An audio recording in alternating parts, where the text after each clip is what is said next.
সকল গৌরী ও রূপানুগ আচার্য বর্গের শিক্ষাকে আমার ধন্যবাদ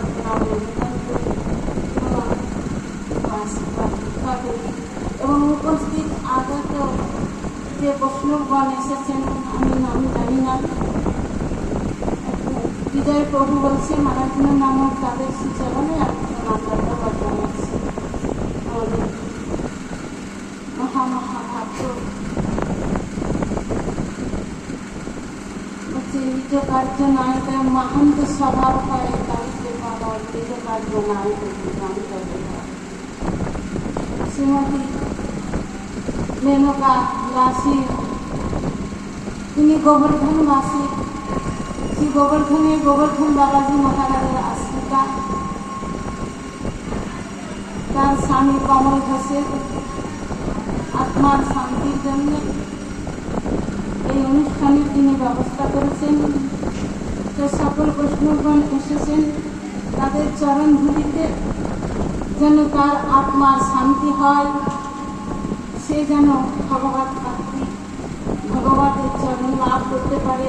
সকল ভক্তগণ সকলে তার আত্মার জন্য একবার মহামন্ত্র কীর্তন করুন। হরে কৃষ্ণ হরে কৃষ্ণ কৃষ্ণ কৃষ্ণ হরে হরে হরে রাম রাম রাম হরে হরে। আমার এখানে বলার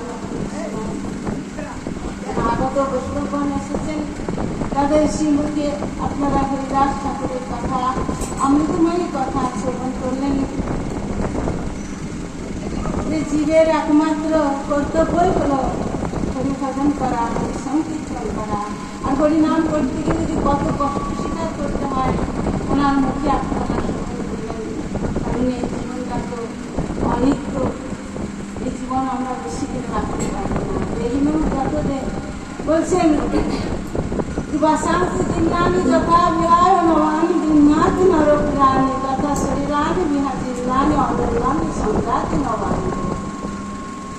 মানুষ যেমন নববস্ত্র পরিত্যাগ করিয়া করেন, নতুন বস্ত্র ধারণ করেন, তদ্রূপ এই দেহী জীবাত্মা তার কর্ম অনুযায়ী সে দেহ লাভ করতে পারে। তাই ব্রহ্ম হরিদাস ঠাকুরের কথা বললেন অপূর্ব সুন্দর। ওনাদের উপরে আমার হরিকথার বলবার মতন কোনো যোগ্যতা নাই, এই ধৃষ্টতা আমার ক্ষমা করবেন।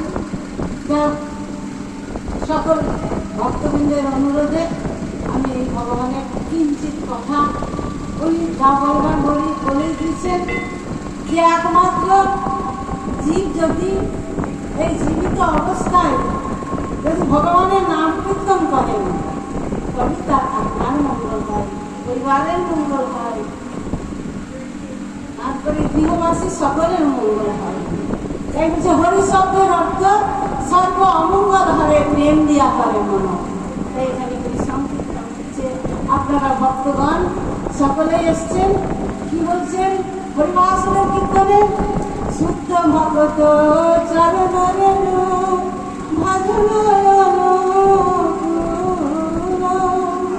তাই শুদ্ধ ভগতের চরণ ব্যতীত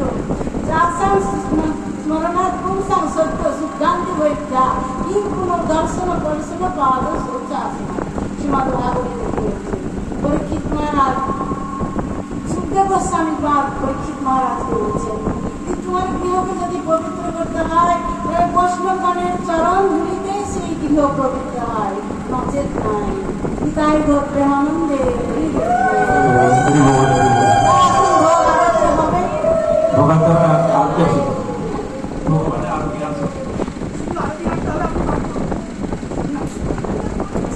আচ্ছা